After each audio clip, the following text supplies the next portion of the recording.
নমস্কার বন্ধুরা, আশা করছি সকলে ভালোই আছেন। বং কিচেন বনানি নতুন একটা রেসিপিতে আপনাদের স্বাগত জানাই। আমি আজকে যে রেসিপিটি করব সেটি হলো বেগুনি। তার জন্য আমি একটা মিডিয়াম সাইজের একটা গোল মতন একটা বেগুন নিয়েছি। সেই বেগুনটাকে আমি পাতলা পাতলা পিস পিস করে কেটে নেব। তো বন্ধুরা, আমি এই বেগুনিটি কিভাবে করলাম আপনারা প্রথম থেকে শেষ পর্যন্ত না দেখলে একদমই বুঝতে পারবেন না। আর যা যা উপকরণ নিয়েছি আমি একে একে সব দেখালাম, এরপরে একদম সরাসরি পুরোটা দেখতে পারবেন যখন করব।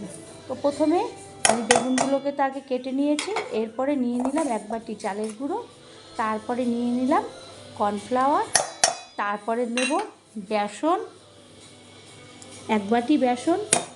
বেসন আর চালের গুঁড়ো সমমাপে নিয়েছি, আর নিয়েছি লঙ্কার গুঁড়ো, লবণ আর চিনি। আমি এখানে হলুদ কি কালো জিরা এটা ব্যবহার করব না। এরপরে আমি ভালো করে ওই শুকনো জিনিসগুলোকে একদম ভালো করে আগে হাত দিয়ে সমস্ত কিছু একসঙ্গে মাখিয়ে নেব। এরপরে অল্প অল্প জল দেব, জল দিয়ে আমি একটা ব্যাটার তৈরি করব। এরপরে আমি অনবরত একইভাবে নাড়তে থাকব।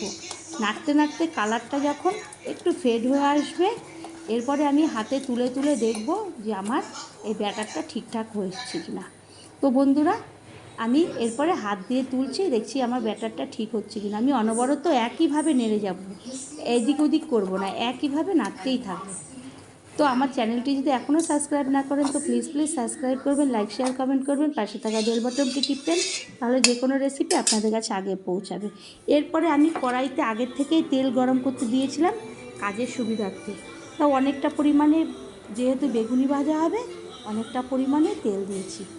এরপরে আমি ওই বেগুনটাকে হাফ করে নিয়ে তারপরে পাতলা পাতলা করে এরকমভাবে পিস করে দিয়েছি। আর ওর মধ্যে আমি সামান্য বেকিং সোডাও একটু দিয়েছিলাম। এরপরে আমি ওই ব্যাটারের মধ্যে বেগুনির পাতলা পাতলা বেগুনগুলোকে ডুবিয়ে এক একটা পিস করে আমি ওই তেলের মধ্যে ছেড়ে দেবো, তেল গরম হতে। তো বন্ধুরা, খুব সহজ একটা রান্না, সবাই করেন, তবু আমি করলাম, তাই আমি দেখালাম যে আমি এইভাবে করলাম। এইভাবে করলে আপনি ঘন্টার পর ঘন্টা এই বেগুনি রেখে দিলে কোনো নেতিয়ে যাবে না বা নরম হবে না।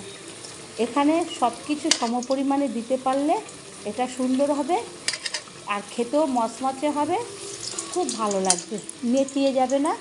তো আমি এইভাবে 4টে করে বেগুনি দিয়েছি, দিয়ে উল্টে পাল্টে ভালো করে আমি ভেজে নিয়েছি। এখানে আমি হলুদটা ব্যবহার করিনি, কোনো ফুড কালারও ব্যবহার করিনি।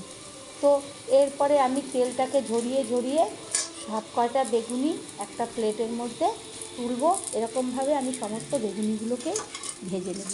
তো একটা একটা করে আমি তুলে নিচ্ছি, কারণ খুন্তি দিয়ে একটা করেই তোলা হচ্ছে, বেশি করে তোলা যাচ্ছে না, আবার পড়ে যাচ্ছে। তো এইভাবে সমস্তগুলোকে আমি এইভাবে ভেজে নেব।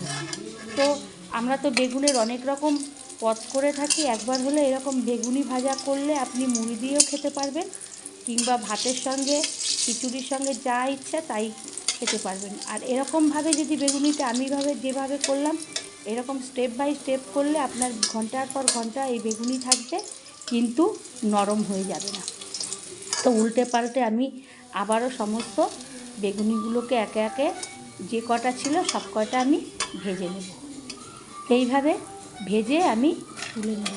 তো বন্ধুরা, আমার খুব অল্প সময়ের মধ্যে অল্প জিনিস দিয়ে এরকম একটা বেগুনি যদি আপনাদের ভালো লাগে, তাহলে লাইক শেয়ার কমেন্ট করবেন, পাশে থাকবেন। আবারও কোনো নতুন একটা ভিডিওতে দেখা হবে। ততক্ষণের জন্য ধন্যবাদ।